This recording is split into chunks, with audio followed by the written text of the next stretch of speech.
குலதெய்வம் அருள் கொடுக்கலன்னா, பரம்பொருளால கூட உங்களுக்கு உதவி செய்ய முடியாது அப்படின்னு சொல்றாங்களே, அது உண்மைதானா? வாங்க காணொளிக்குள்ள போகலாம்.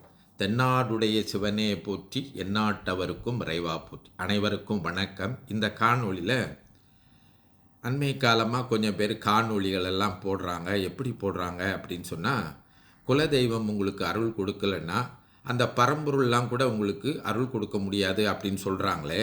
அப்படி சொல்லப்படுவது நம்முடைய மெய்யியல் அடிப்படையில், குறிப்பாக சைவ சமய அடிப்படையில் எப்படி பார்க்கப்படுகின்றது என்பதை பற்றி தான் நம்ம சிந்திக்க போகிறோம்.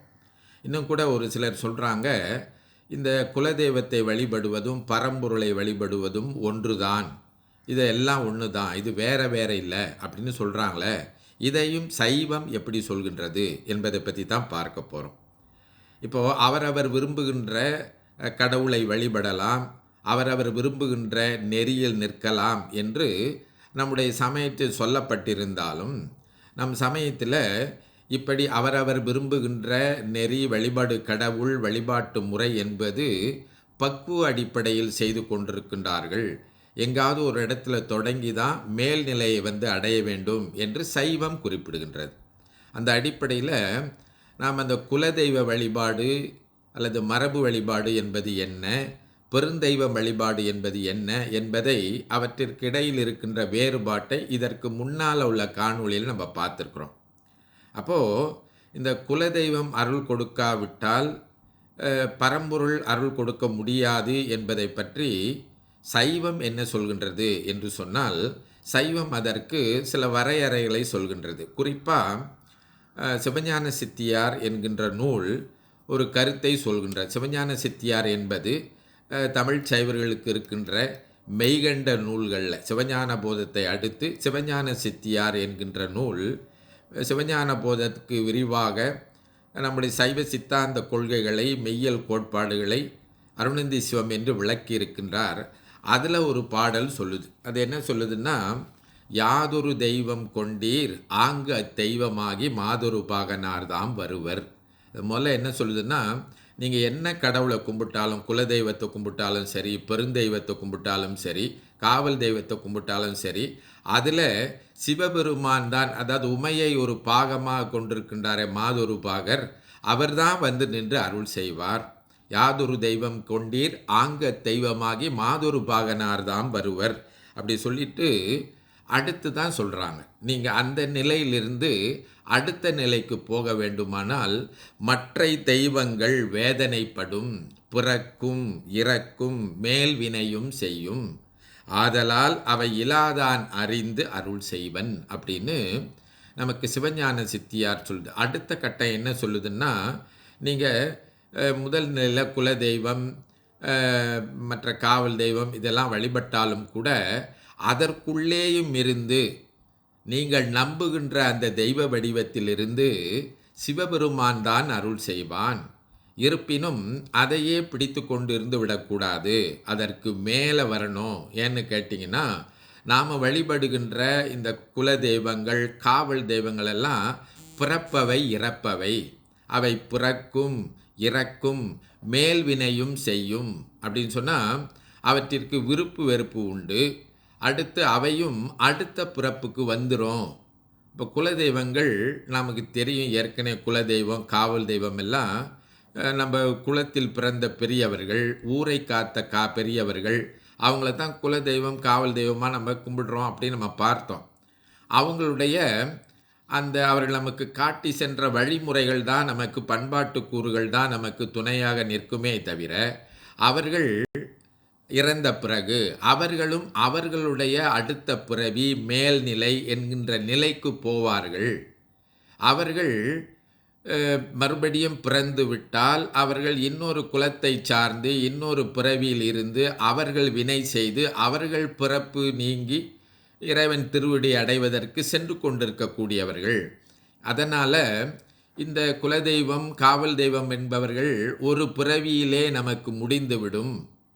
இந்த பிறப்பு இறப்பை எல்லாம் கடந்து எப்பொழுதும் நமக்கு பிறக்காமல் இறக்காமல் இருக்கின்றானே அந்த பெருமான், அவன்தான் நம்முடைய எல்லா பிறப்புகளிலும் நமக்கு துணை நின்று அருள் செய்யக்கூடியவன்.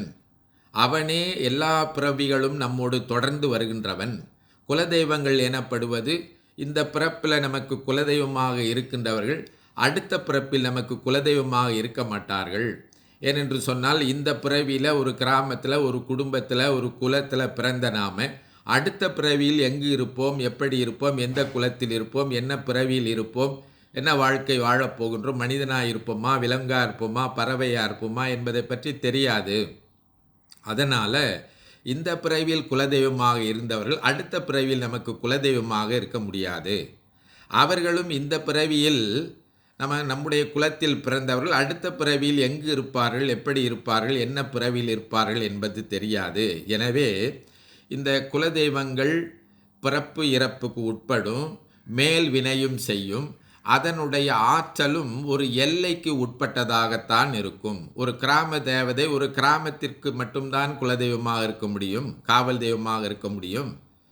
அடுத்த கிராமத்திற்கோ அடுத்த நாட்டிற்கோ உலகிற்கோ இருக்க முடியாது. அப்போது பெருந்தெய்வம் எனப்படுவது தான் இந்த குடும்பம், ஊர் இவற்றையெல்லாம் தாண்டி உலகத்தில் எந்த மூலையில் எந்த பிறப்பு நாம் பிறந்தாலும், அதெல்லாம் மணிவாசகர் சொல்கிறாரு, எல்லா பிறப்பும் பிறந்திழைத்தேன் எம்பெருமான் அப்படின்னு சொல்வது போல் எல்லா பிறப்புக்கும் நமக்கு கடவுளாக இருந்து நம்முடன் துணையாக இருந்து நாம் வழிபடுவதற்கு நமக்கு எல்லாவற்றையும் அனைத்துலகும் ஆக்குவாய், காப்பாய், அடிப்பாய், அருள் தருவாய், போக்குவாய், புகுவிப்பாய் நின் தொழும்பின் அப்படின்னு மணிவாசகர் சொல்கிறாரு. அப்படி எல்லா பிறவிக்கும் நமக்கு கடவுளாக, நமக்கு துணையாக, நமக்கு அருள் செய்து கொண்டிருக்கின்ற, இன்னும் கூட நாம் குலதெய்வமாக வழிபடுகின்ற அந்த குலத்தில் பிறந்த பெரியவர்கள், காவல் தெய்வமாக வழிபடுகின்ற அந்த ஊருக்காக தங்களுடைய உயிரை ஈகம் செய்த பெரியவர்கள், அவர்களையும் காக்கின்ற பரம்பொருளாக பரம்பொருள் இருக்கின்றான். எனவே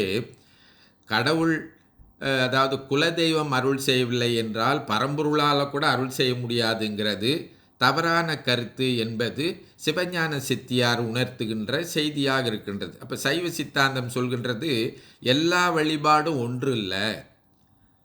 நாம் ஒரு குலதெய்வ வழிபாட்டில் ஆரம்பிக்கலாம், காவல் தெய்வ வழிபாட்டில் ஆரம்பிக்கலாம். அதிலே நின்று விடாமல் அதை தாண்டி, குலத்தை தாண்டி, ஊரை தாண்டி, நாட்டை தாண்டி, அதற்கு மேலே எல்லா பிறப்புக்கும் நம்மோடு வருகின்ற, எல்லா பிறப்புகளையும் நமக்கு எல்லாவற்றையும் தருகின்ற அந்த பரம்பொருளாயிருக்கின்ற பெருமானைத்தான் நாம் வழிபடுவது சிறப்பு என்று சொல்லப்பட்டிருக்கின்றது. அதனால தான் தென்னாடு உடைய சிவனே போற்றி எந்நாட்டவருக்கும் இறைவா என்று சொல்கிறோம். அந்த தென்னாட்டில் தோன்றிய பெருமானே எல்லா உயிர்களுக்கும் எந்நாட்டில் பிறக்கின்றவர்களுக்கும் துணையாக இருக்கின்றான், அருள் புரிகின்றான் அப்படின்னு சொல்லப்பட்டிருக்கின்றது. அதனால் சைவ சித்தாந்தம் என்ன சொல்கின்றது, சைவ சித்தாந்த மெய்கண்ட நூல்கள் என்ன சொல்கின்றன அப்படின்னு சொன்னால், குலதெய்வம் அருள் கொடுக்கவில்லை என்று சொன்னால் பெருந்தெய்வம் பரம்பொருளாக இருக்கக்கூடிய சிவன், திருமால் போன்றவர்கள் அருள் கொடுக்க முடியாது என்பது தவறான கருத்து. அது ஒன்று.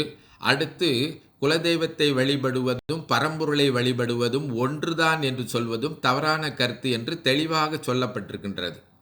மக்களுடைய கவனத்தை ஈர்ப்பதற்காக,